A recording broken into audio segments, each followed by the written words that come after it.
Today we have two Panda dial Daytonas before us. One is real, one is fake. Can you tell the difference?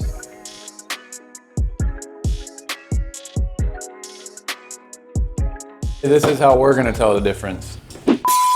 So the first thing we notice when we look at the dial side of this watch, three things that I would focus on the dial side are rehaut, color of the dial, the actual fitment of the bezel. So if you look at the rehaut on the original Rolex has a really fine finish, which is actually a circular grain. The rehaut on the replica watch is very noticeably different in certain shades of light. So what you want to do is pass different light refractions across that rehaut, and then you can really determine if that rehaut is authentic or not. The second thing is the dial color. One of these dials is slightly darker and one of these dials is slightly more white. That really jumps out to you, but even when you have a side-by-side, you know that they look different. You just don't know which one is real and which one's fake. And then lastly, the bezel, if you hold it to the side, you can actually see a small gap of light between the ceramic bezel and the case. This is not something that would pass Rolex quality control. That ceramic bezel has to be pressed all the way down to the case, sits around a gasket, which basically determines the water tightness of the case. Now we're gonna look at the bracelet. In this case, this replica factory is using 904L steel, which is exactly the same alloy that Rolex produces in their very own foundry, and they make all their stainless steel watches from 904 steel. The color, the density, the weight, it's all gonna be very similar to Rolex. The Easy Link has a different sound, a different feel.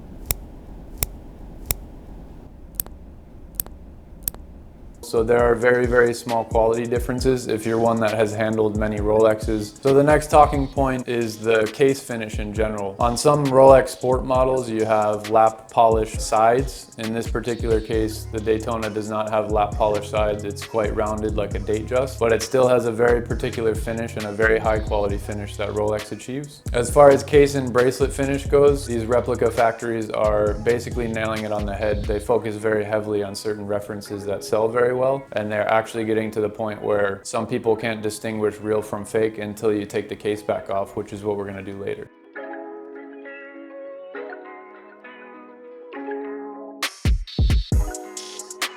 Now that we've removed the case back, we're going to move on to the movement. The movement is really what solidifies the authenticity for me when we're looking at any watch. Right off the bat, you can kind of see that the surface finish of these rhodium plated brass bridges are slightly different. The surface finish on the replica is levels below what Rolex is achieving in this 4130 caliber. But what's really amazing is that this is a completely reverse engineered movement, which means that these replica factories have someone go out, purchase an authentic watch, they bring it back, basically dissect it, and every single component of this watch, aside from a few, which I'll mention in a moment, are 100% reverse engineered, fully functional, same configuration on the dial side, same location of all the components. All of the jewel locations are essentially, they have the same XY coordinates because they are making the 4130 movement with a few downgrades because they don't have the budget. If they want to sell these watches for less than $1,000 US, they simply can't create things like a break overcoil, a free sprung balance, so that's what we're going to look at next. So in this area that we're focusing on here, you can see that there is a clear difference between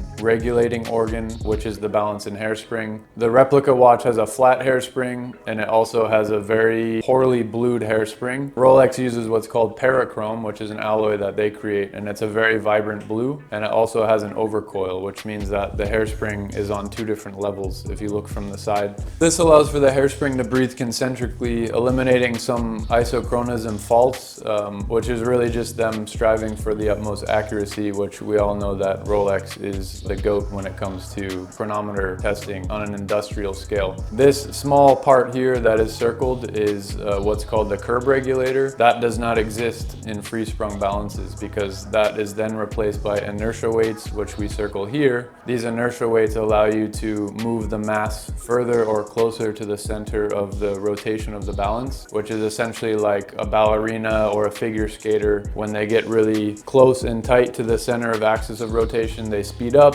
and when they open up, they slow down. That's the exact same principle. That's one way of regulating a balance. That's called the free sprung balance. The other way is curb regulator, which is actually two pins that are resting on either side of the hairspring, and you're actually changing the effective length of the hairspring. The shorter the hairspring, the faster; the longer the hairspring, the slower. The two different ways that you can regulate a watch, which is everything to do about the way that they manufacture it. So in this case, all current Rolex calibers have free sprung balances with overcoils. So if you see any of what we've flagged here, then you know you're looking at a fake movement at least. If one part is fake on a watch, it's most likely the entire watch. So look for these particular things when you open the case back. The other detail here is actually being able to open the case back. If you go to a dealer and they refuse to do that for you, I personally worked for Rolex. It does not void warranty as long as you have the right tools and you don't damage the case back. This is really strictly for authentication, and it's hugely important. Now, it's worth mentioning that both the frequency and the power reserve of the replica is the same as a real 4130s. However, when you look at 5-position timing results, as you can see here, it's drastically different. The Rolex obviously outperforms the replica. So that will always be